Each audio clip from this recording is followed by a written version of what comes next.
Welcome to Whitetail Rendezvous, hosted by Bruce Hutchin. I'm so happy you've joined us today, and you're going to find out a lot about whitetail hunting on the show.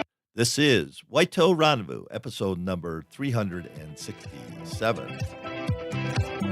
It's my real pleasure to have Taylor Hance and Krystle Mahoney on the show today. They have an organization and YouTube and Facebook called Whitetail Widow Makers. What's that about? Well, for a long time, Taylor would kind of disappear in the fall, and Krystle was wondering what that was all about. So Taylor manned up and said, well, why don't you come with me? So she went on the hunt, and ever since she's been hooked. And Taylor won't agree with this, but Krystle can pretty much out hunt Taylor. So sit back, relax, hear some great stories from great people about what it's like to hunt down in Louisiana. It's never too early to think about food plots. Whitetail Rendezvous has an ebook for you. Just simply text 33444 food plot to get your copy. Welcome to another episode of Whitetail Rendezvous.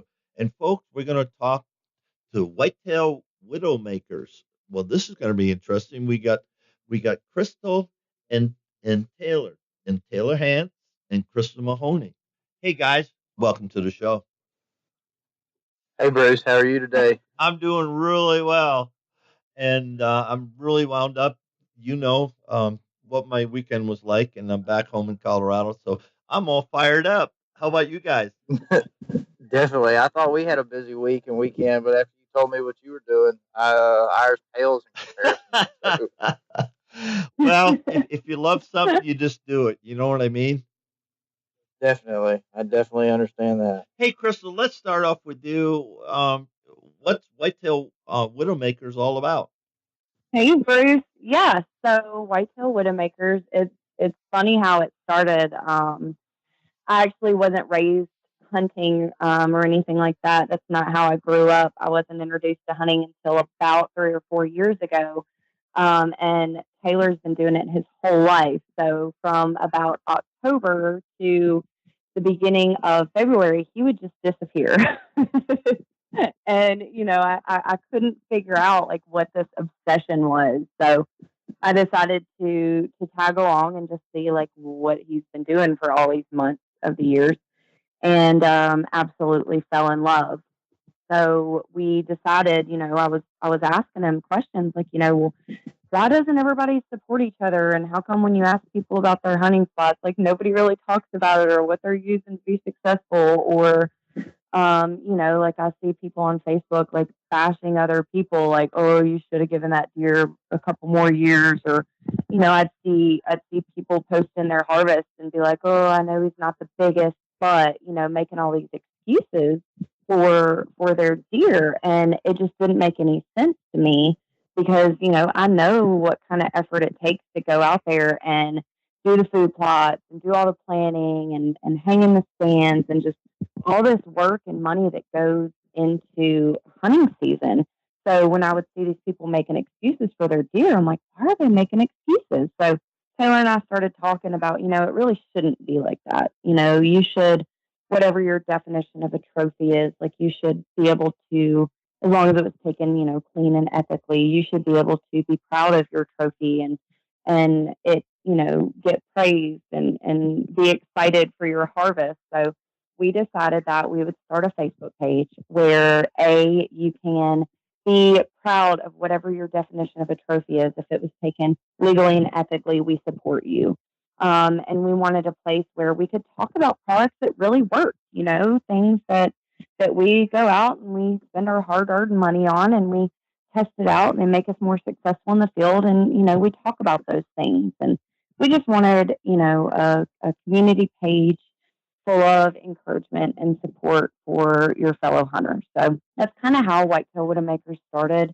And it has just absolutely blossomed and grown into, just this amazing thing. We actually have it's turned into a consulting and marketing company of ours now. And, we got LLC this past year, and we started doing some work for some different companies that, we've just fallen in love with. And we've met some of the best people that you can ever imagine in the outdoor industry. So we're just so thankful for the opportunity for Whitetail Widowmakers to have grown into what it has. Now I got to go back to the beginning. You said, Taylor was out hunting and you wanted to tag along, and then you fell in love with hunting, or you fell in love with Taylor, or what's going on there? Well, Taylor and I were already together, so that part had already happened. Okay, I okay. fell in love with hunting.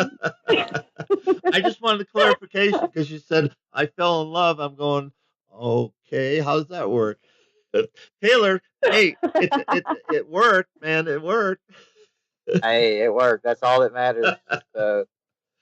Oh, we like to have fun, and as I tell people all the time, real people, real places, and that's why I'm so excited to have you guys on the phone because um, that's who you guys are. In my back, my back work and background work with the, you're everything you say you are, and more, and I appreciate that, and I'm sure my listeners do, and Taylor, why don't you pick up on what Krystle said? Sometimes we get apologetic because we shot a doe or we shot a spike buck and it's not a 150 class. Oh, look at me. Oh, look at me. Hero shot, grip and grin. And hey, whatever you want to shoot, I'm good with. If you dump a 125 Pope and Young deer, harvest it, kill it, however you want to say it, I'm happy for you. And I think back to Brenda Valentine. She was one of my first guests on the show, and she said, "Bruce, never apologize." When I first started this out, I forged my way into the outdoor world, and I'm talking to all these people. I'm going, oh my goodness, and it was this change of pace, and Brenda Valentine helped me tremendously. She said, "Bruce, what you're doing is fun. You love it. You're good at it, and so enjoy it. And you don't have to say, oh my goodness, I got Brenda Valentine on the phone." She said, "I'm no different than you are. Yeah, I've been down the road a little bit more, and I've worked hard for National Wild Turkey Federation, and yeah, I'm first lady of hunting in North America. But besides that, come on down, let's go turkey hunting." I mean, and that's how I see you guys. But, sometimes folks, especially social media, we're invisible. So we go, oh, man, why'd you do that? You should let them, go and grow. Well, talk to me about that, Taylor. Definitely. Two sides of that. You were talking about that. Definitely is who we are, and that's one of the things that I thought was very neat about your show when I was researching it. Is that we're just regular folks, and we live in a very small town. Was totally, I mean, pretty much unknown until the whole Duck Dynasty craze. We live in the same town as the whole Duck Dynasty folks, and until that, I mean, it's just a tiny little town in North Louisiana, and we just, like she was saying, we just wanted to give a place for people to have support, and also I just, as a kid, always wanted to be in the outdoor industry, so we decided to create it. And but yeah, you know I've never been, as far as the apologizing for what you do when you're hunting. As long as it's legal and it's ethical, to me, I've always felt that there's no need to apologize about what you do, and that you should be proud of it. And one of the things that really sparked that was, I, like she was saying, she saw all these people in there bashing other folks about the animals that they had killed, and I've just never understood that, because where we live, it's not the best trophy hunting there is. I mean, we have a couple different places, and we have one that's really in north central Louisiana. And I mean, it is not known for trophy deer whatsoever. And, there's people that hunt there, and they might hunt all year long and see one or two deer, and if they get a shot at that one or two deer, that's an exciting experience for them. They don't, if they were sitting around waiting on a mature buck or a giant 150 deer or whatever, they might never kill anything. And then you have the folks out there that are providing for their families, and they're the pictures that they take with their deer might not just be for trophies and excitement and the rush. It might also be, to feed their family and to provide. So, I always thought about that when I saw people giving other people a hard time. And I've never been one to, as I've gotten older and progressed in my hunting career, I started to, look more into shooting, mature deer, just because that's what you know, I want to do as a hunter on my own. Um, but I have no problem whatsoever. Early in the season, I get just like everybody else. When the season starts, I have an itchy trigger finger, and I always want to go in and shoot a couple does, and I have no problem taking out management bucks, and just things like that. I think that as a whole, we kind of what I was telling you before the show. We have differences in opinions, and those are perfectly fine. Everybody's entitled to their opinions, but at the end of the day, even with those differences in opinions, we all fit into the classification as hunters, and so we should support each other by being in that class, because we're already fighting a fight against all these other forces.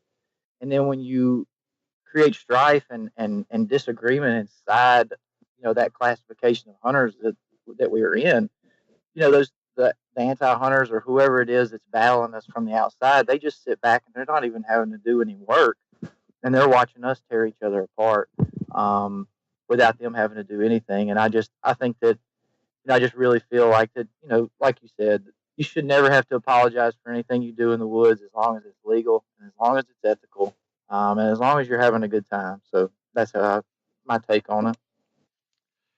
Thanks for sharing that. And folks, just, before you put something out on social media, once you put it out there, it is literally out there forever. Even though you take it off your page, it's still out there, forever. So let's support each other. Let's get to that, build that community. And let's talk about building that community, Krystle, and how and why your Facebook page has grown. Yeah. So, I guess when we got this started, I probably had about, I don't know, 500 to 1,500 friends on my Facebook page, I guess. And it's definitely grown tremendously over the last, I guess we've been doing this. When did we start it, Taylor? August. August? Yeah, it was August. Yeah, I guess last August is when we started, and my Facebook's definitely grown. I kind of just started going through, and I was like, I want to start following people that hunt too. So I just went and started friend requesting people and get friend requests back, and now it's so awesome because anytime I get on my Facebook, I can just scroll and I'm seeing pictures of, depending on the season, like turkeys or deer or whatever, and I get to, like celebrate with these people, and it's almost become like a little second family. We all share the same passion, and we all, share the same enjoyment and stuff like that. So it's really, really neat kind of growing your Facebook page and getting to share this with people. I know I put, Taylor was talking about, at the beginning of the season, shooting does or whatever.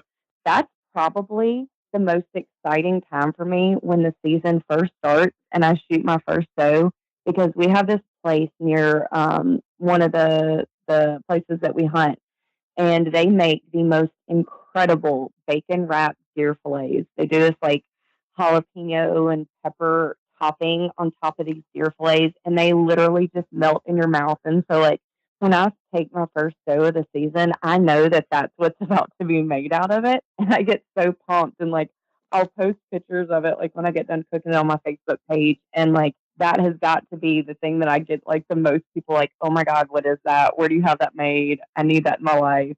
So it's exciting because not only do I get to, harvest the animal and I get to feed my family with the animal, but then I get to share the enjoyment and all that with all my friends on social media too. So that's really cool. Hey, folks, while we're thinking of it, Chris and Taylor, how do people reach out to you? How do they get in touch with you? All right. Well, on Facebook, you can actually go to the search bar and either type in Whitetail Widow Makers. And as far as I know, we are the only Whitetail Widow Makers on Facebook. Or if you want to make it easy, you can do at Whitetail Widow Makers 3 on Facebook. We're also on Instagram at Whitetail underscore widow underscore makers, all lowercase. And then you can also find us on Twitter.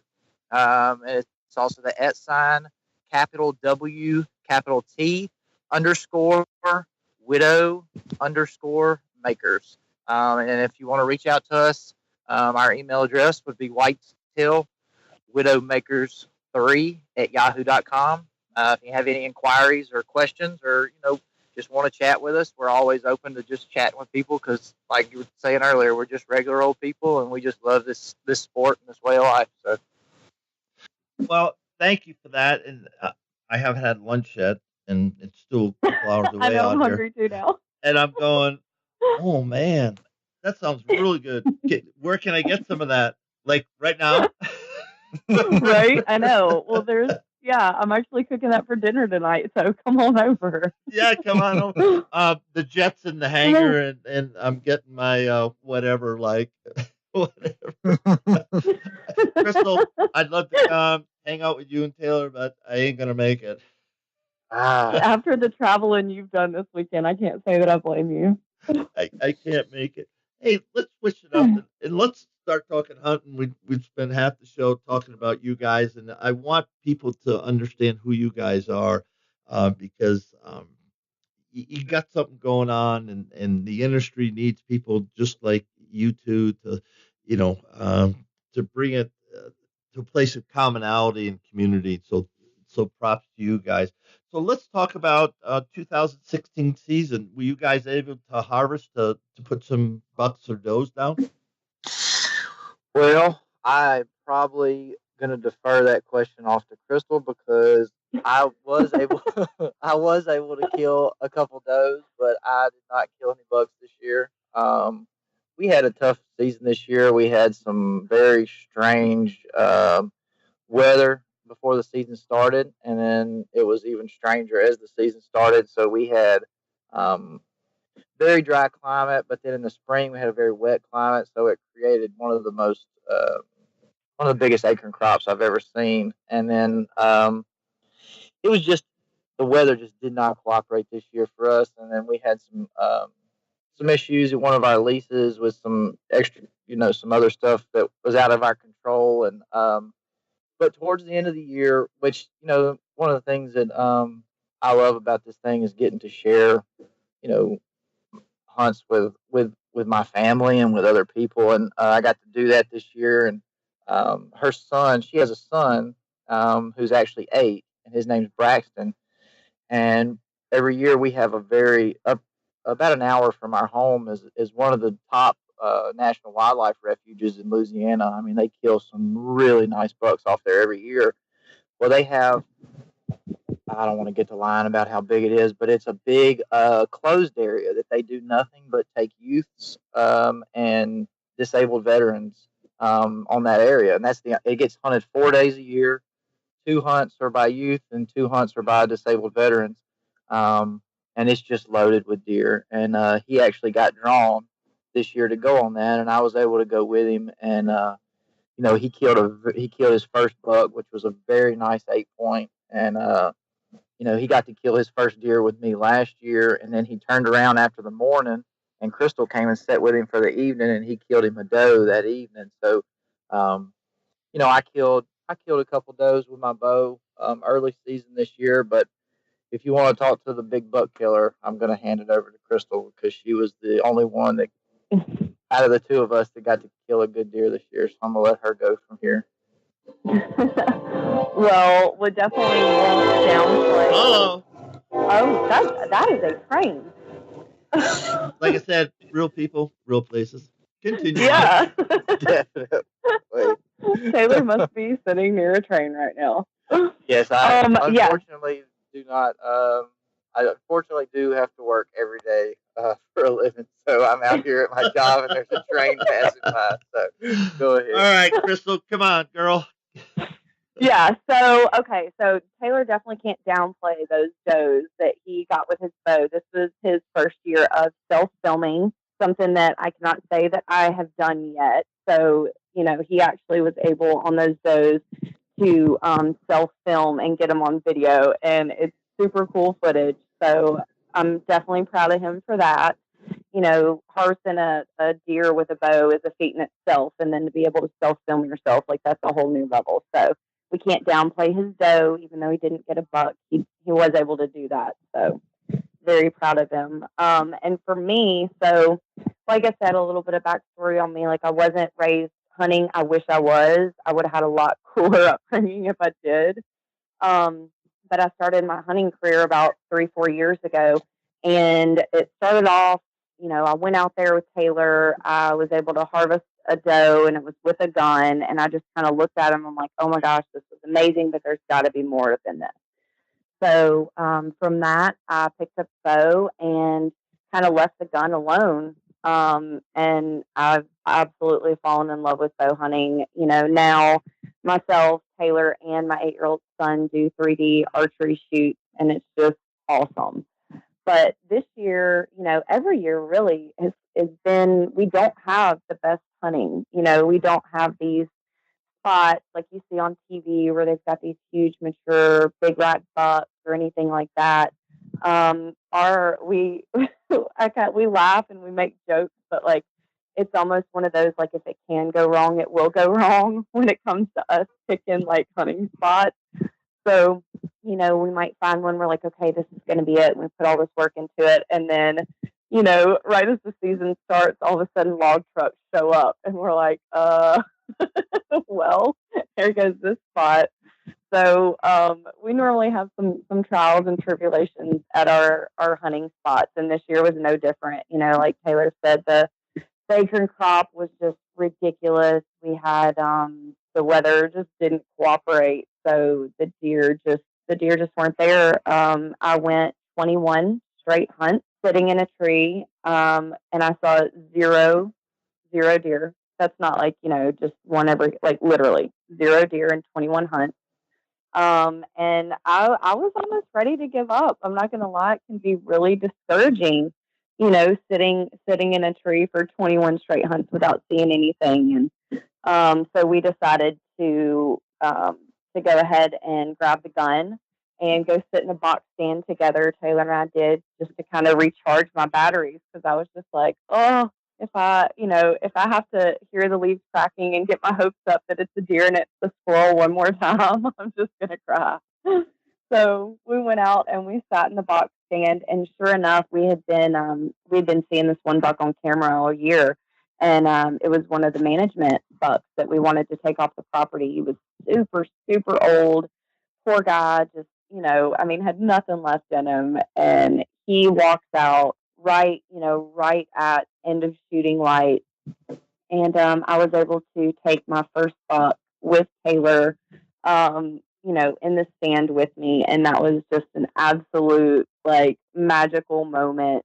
Like I said, the hunting had been rough, and I was able to harvest those up till that point, and then was able to land my buck, and the fact that he was there with me for that just made it even more special. So that was my season. I also got a couple early season does with my bow. So that was super cool too. And hopefully this year, this next hunting season will be even bigger and better. We've got some out of state hunts planned. So it should be really neat. We got a new property that a buddy of ours has a great place in Madison Parish. So we'll be hunting with him out there, and then we continued on one of our leases here closer to home this year too. So this next season should be awesome. Okay, let's do the backstory now. Why you picked that stand set, why you decided to spend 20 days in a tree stand. Of course, you ate and slept and worked. Yeah. But but you stayed with it. You were patient. You were committed and dedicated. So let's tell the listeners why you picked that spot, what you thought was going to come through, and why it took so long. Yeah. So on our Downsville lease, there is this one spot, and we call it the boot stand, because when we picked the property up, there was, I guess people were like dumping their trash over there, and there was like a random boot in the middle of the road. And so like we picked up the trash, we left the boot there and just called it the boot stand. But I mean, this spot is it's just absolutely beautiful. It's a nice hardwood bottom surrounded by some, pine thickets. and I had just a great feeling about this spot. We had some great deer on camera. The biggest deer on the property was this nice 8 point that, kept coming in there. So I knew that I wanted to hunt that spot. I knew that was going to be the spot that I was going to land my bow buck.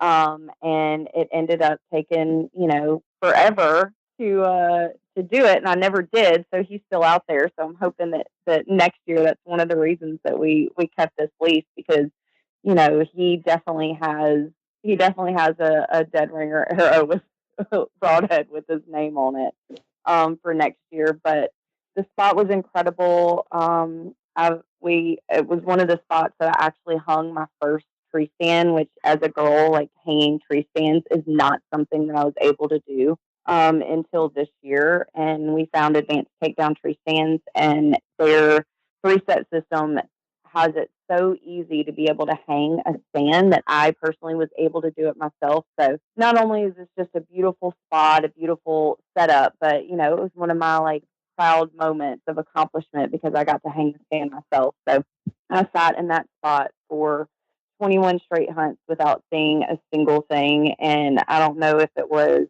the drought, if it was, all the acorns this year or what it was. But, I was determined that I wasn't going to change spots, because you know how it always happens. When you go in, you're like, I'm not going to hunt there. I haven't seen anything a couple hunts. And you go and hunt a different stand. Well, when you come back to pull the camera cards, guess what? He was there at 8 o'clock when you were sitting in the other stand. Of course. That's the way it works. Right? It's like they know. It's like they know. They're like, haha, and they make sure to like stare at the camera and be like, hey, look who's here, and you're not.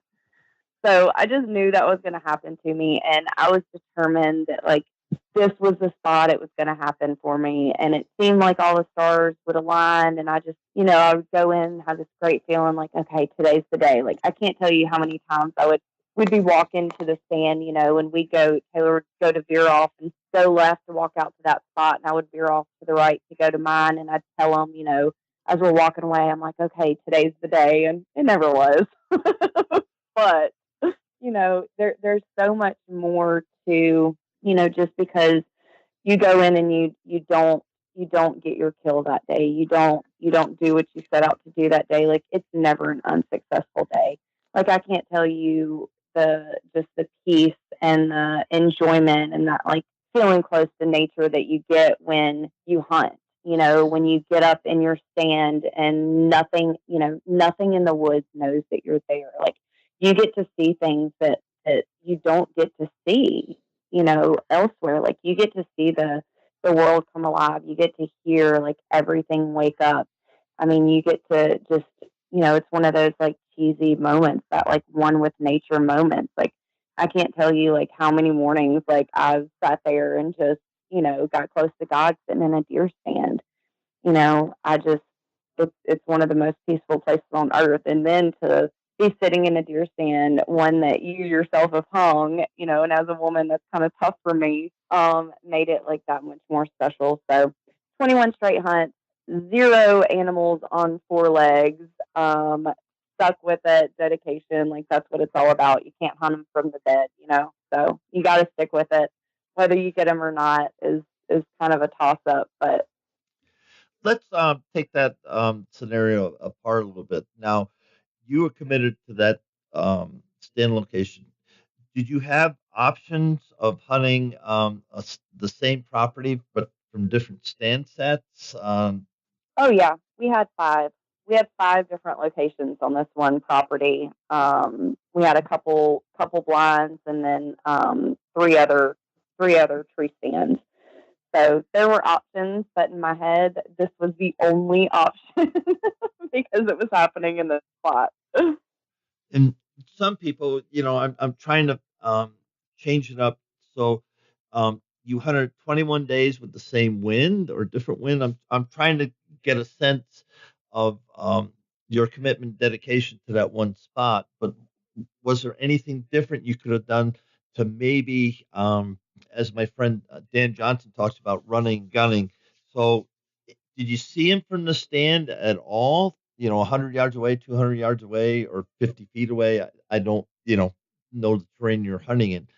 So let's talk about that because a lot of people get committed to a stand where maybe if they just changed it up a little bit. I was talking or interviewing, um, let's see, David Holder, and he and his wife had a buck picked out, and he was coming in his food plot. So they had a ground blind set up, and the deer was coming behind them. All the bucks they saw were coming behind them, not 100 yards away. So what they did, they got another stand, put it in there that night, 12-yard shot, boom, 10-pointer on the ground. Yeah, and I'll kind of pick up there. That's kind of one of the issues that we had there. It was our first year hunting that property, and so we had, like I was saying, some extracurriculars that we out of our control before the season. So we actually weren't able to get our feet on the boots on the ground on the property until pretty close to the season. So we were kind of behind the 8 ball as far as where to put our stands and where to have placements. So where we were, I think was that was part of the issue is that we were just right outside of where it needed to be, and through doing some scouting as the season was winding down, I think that for next year we're definitely have a better idea. But that's one of the things, kind of, you were talking about the wind, and um, it's when she talks about 21 straight hunts. We're not talking about just 21 straight days. I mean, we're talking 21, 2 hunts a week, hunting, or 4 hunts a week, hunting just the weekends. And, so that, if that lets how long, the dedication, and how long she stuck with, hunting, and without, tiring out, because, we did have a tough season as far as, actual deer sightings. So, we're hunting in very, very thick areas. We don't have, it's the best way for me to describe our terrain here would be just flat and thick. We don't have a whole lot of change in elevation, and there's not a whole lot of areas to do pinch points or funnels or anything like that. It's all just kind of laid out the same, and then you have some, a little bit differences as far as how thick things are, and then the types of trees, and then, et cetera, et cetera.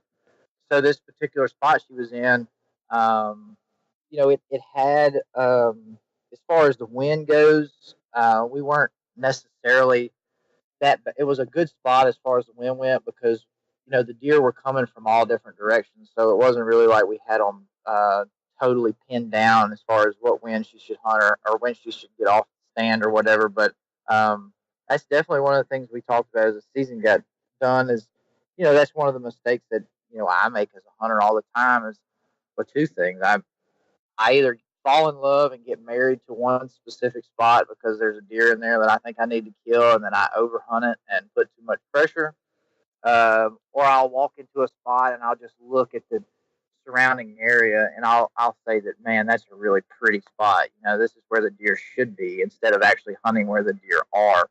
And I think that, like you probably hit the nail on the head there, and that's what we talked about after the season was over. After we got to walking, is that about 175 yards east of that stand, there was an area that doesn't. It's not the prettiest looking spot, but I think that's where the deer were just skirting through, and they were missing us, and that's why one of the reasons that our sightings were down as low as they were. So. And thanks for that clarification, because the whole thing about Whitetail Rendezvous, it's educating and helping people say, well, gee, I did that too. What maybe should I have done different? Because the bucks are there. It's a puzzle, and that's what's fun about whitetail hunting, because it is a puzzle, and you have to outwit something that is, a critter that is really smart. Yeah. And I get busted all the time, and I'm playing. I've been playing with one buck for over 5 years in one of the farms that I hunt. And he knows I'm there. As soon as I leave my truck, he knows I'm there. And it's just, and I parked the truck over a quarter mile away, so that's helped a little bit. But I've got to figure a different way to get into my stand, because as soon as I get there, he knows I'm there, and it's not fun. Yeah, It's but when not you get fun. him, that could go down as one of the most memorable deer you've ever killed because of the chess match that goes on, that you've had with him for the past 5 years. And you know, I've killed a deer. I haven't ever battled with one for that long, but I have, killed deer before that in my life that that I sought after, and that to the point of kind of like she was at this year, with just almost to the point of breaking, and to where you did almost everything you could just truly imagine to go after the animal, and it just nothing seemed to work. And then the stars align and the wind comes from the perfect direction, and you get just the perfect barometric pressure, and everything works out right, and you get in there perfect that day, and it all comes together. And that fulfillment is when you harvest a deer or any an animal, whatever it might be, whatever you are after, but whitetails especially for me, that's my true passion. But that chess match, when you put in that work and you kill that deer that you've been particularly after, that's just so much more fulfilling to me. I love killing those mystery bucks, and those mystery deer that just sneak through there, and you're like, man, I either just saw him recently or never seen him before. Those are a blast too. But man, that deer that you've been after and you've actually been hunting and working towards, and he's been outsmarting you, and then you actually go into his bedroom and his living room and you outsmart him, and you take him home with you. Like there's nothing more fulfilling than that to me. Guys, I can't believe it, but we're way into the show, and unfortunately, I can't go for an hour today. So we're at the time. Give some shout outs, and we got to wrap this up. Great, that's fine. One of the shout outs I'd like to give, and then I'll let Crystal go, is give out a shout out to Banks Feed. They're the creator of Deer 365. It's a feed company out of Arkadelphia, Arkansas, and they make an incredible protein supplement, as well as a deer attractant called Drawing Deer. I'd also like to give a shout out to Carbon Skin Scent Elimination Products. Make some awesome apparel spray, body and hair soap. They also make a product for fishermen called Fish Be Gone that'll get just about every smell you can imagine off your hands. She was talking a little bit about dead ringer broadheads. They make not just great broadheads, but also great sights, and just incredible lineup of products. And then also one of my favorites is HHA Sights. That's one of the companies that we've been blessed with that I've been shooting for a really long time. And then God bless us with the ability to be on their staff, and so I'd like to give a shout out to them. And then Crystal, you have a couple? Yeah, I do. So one of the companies that actually kind of slingshot us into the outdoor industry was Scent Crusher. So Taylor had come home and said, "Well, I may or may not have bought a bag." And I'm like, "What are you talking about?" And it was a Scent Crusher gear bag. And the first day that we used the product and go out into the field was when I harvested my first doe of the season. And I mean, these nannies walked in 15 yards, never even checked up, never even knew I was there. And I absolutely give all the credit to that harvest, to Scent Crusher for sure. And so definitely want to give them a shout out. I know they just got done launching their new sister company, Odor Crusher, the tactical line over in Germany. So I think they're on a plane headed back from there right now. So definite big shout out to them. Y'all check those guys out, scentcrusher.com. And then I absolutely have to give a shout out to Langia.com. It's a place where you can go and you can shop and you can get all the different hunting products, fishing, camping, all kinds of different gear. It's really a one-stop shop for anything in the outdoor. And I'll actually be going to the Africa trip with these guys. So I get to head over to Africa this August, and harvest some really incredible animals over there with them. So shout out to those guys. And I'll definitely be bringing my Tacticam with me to film my hunt with. So I've got a gun mount, a bow mount, a head mount. There'll be all kinds of different mounts going on just to capture all the experiences with my Tacticam. So those are the guys I definitely want to give some shout outs too. Well, guys, it's been a pure pleasure to have you as guest on Whitetail Rendezvous. So on behalf of thousands of guests across North America, thank you so much for being fantastic guests, and I can't wait till the next time. And so Taylor and Krystle, you're fantastic people, and I just wish you the best. Thank you very much, Bruce, and thanks for having us. Thanks, Bruce. Thanks for having us. Hey, folks, while we're thinking of it, Chris and Taylor, how do people reach out to you? How do they get in touch with you? All right. Well, on Facebook, you can actually go to the search bar and either type in Whitetail Widow Makers. And as far as I know, we are the only Whitetail Widow Makers on Facebook. Or if you want to make it easy, you can do at Whitetail Widow Makers 3 on Facebook. We're also on Instagram at Whitetail _Widow _Makers, all lowercase. And then you can also find us on Twitter. And it's also the @ capital W, capital T, _widow _makers. And if you want to reach out to us, our email address would be whitetailwidowmakers3@yahoo.com.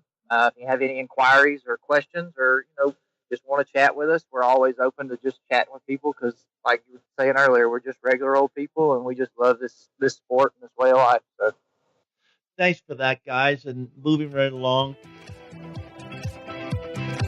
Hey, stay tuned for the next episode. We are going to go to Phone Scope. What do you mean by that? Well, Tim Schreckengoss is the manager. He's general manager of Phone Scope. And if you haven't used Phone Scope, you're missing out.